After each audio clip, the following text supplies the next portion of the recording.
पुण्यातील तळजाई परिसरात एका गरीब विधवा महिलेचं घर बळकवण्याचा प्रयत्न होतोय। झोपडपट्टी दादाकडून हा सगळा त्यांच्यावरती अत्याचार केला जातो। माझ्या समेत महिला आणि त्यांचा मुलगा आहे। आपण थेट त्यांच्याशी बातचीत करूयात। काय नेमकं तुम्हाला त्रास आहे? कोण तुमचं घर बळकावतोय? आम्ही 30-35 वर्षापूर्वीपासून तो झोपडपट्टी धारक आहे। आम्ही तिथे राहतो। तर जागा तिथली पुणे महानगरपालिकेने बालवाडी बांधण्यासाठी ती जागा ताब्यात घेतली, माझ्या शेजारची झोपडी आणि ती। तर माझी जागा जशी रिकामी झाली तशी तिथं अतिक्रमण सुरेश दिगंबर स्वामी यांनी संडास बाथरूम बांधून आणि दरवेळेस गुंड प्रवृत्तीचे माणसं आणून आम्हाला त्रास देण्याचा प्रयत्न केला। सुभाष जगताप साहेबांकडे आम्ही सारखं वेळोवेळी जातो, ते सपोर्ट करतात आम्हाला, तरी त्यांच्या विरोधात ते व्हिडिओ वगैरे काही व्हायरल करतात। या सगळ्या विषय बोलण्यासाठी माजी नगरसेवक आणि राष्ट्रवादीचे शहराध्यक्ष सुभाषजी जगताप साहेब, हा नेमका काय प्रकार आहे? काल पण तुमचा एक व्हिडिओ त्या खूप जुना व्हायरल झालेला आहे, सगळ्यात यामध्ये काय सत्यता आहे?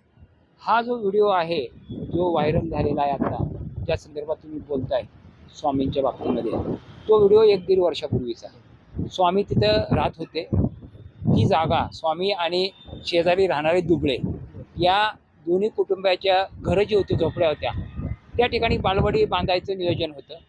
त्यानुसार यांचं पुनर्वसन करण्यासाठी आम्ही आयुक्त साहेबांची मान्यता घेतली। या एकूण 5 लोकांचं पुनर्वसन कात्रजला करण्यात आलं SRA आणि तिथं केल्यानंतर 4 लोकांना ताबा दिला। पण ह्यांची जागा स्वामींची रिकामी झाल्याबरोबर तिथं सुरेश स्वामींनी काही गुंड प्रवृत्तीची माणसं तिथं आणून शौचालय बांधायचा प्रयत्न असताना मी यांना फोन केला होता, पण दुर्दैवाने त्या गावी होत्या। दरम्यान त्या येईपर्यंत शौचालय पूर्ण बांधून तयार झालं होतं। नंतर मग आम्ही तक्रार केली वॉर्ड ऑफिसरला, वॉर्ड ऑफिसरने पोलीस स्टेशनला तक्रार केली आणि ते काम तेव्हापासून बंद आहे। दरम्यान अधिकारी ज्यावेळेस त्या ठिकाणी पाहायला आले तेव्हा अधिकाऱ्यांनी ते काम बंद केलं आणि अधिकाऱ्यांनी सांगितलं की तुम्ही इथं काय काम करू नका। अधिकारी निघून गेले की लगेच अर्धा तासात परत स्वामींनी त्या गुंडांना आणि ते जे कोण गौंडी आणि बिगारी होते त्यांना काम सुरू करायला सांगितलं। मला यांनी फोन केल्यानंतर मी जागेवर गेलो आणि तिथं मी शिवीगाळ केली, बडबड केली, गरिबांचं घर का बळकवता असं मी वादी घातली आणि तो व्हिडिओ व्हायरल होतोय। तो 1 वर्षापूर्वीचा आहे, पण तो सत्य काहीही नाही त्याच्यामध्ये।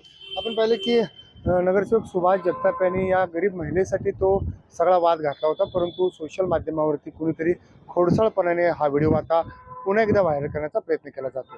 लोकशाहीसाठी मी चंद्रशेखर भांगे, पुणे।